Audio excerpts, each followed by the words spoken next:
tadamale malan dubadda miti wan saroni nugote nyate garakutana ababi obsete ege jalsate galte akka kajeltu sarre satti bete sanga daginya dufonare oromo sabagudda warra gadam bulu kotate bulamale duru lafan gurguru yomiyo isambultu warambasha gurguru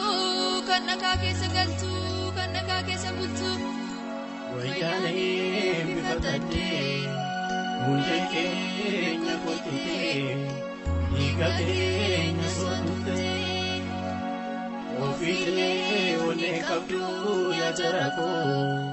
kenyuma kenyamite deriga gerarbe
Agaze, unity, magazi, akanumbasu.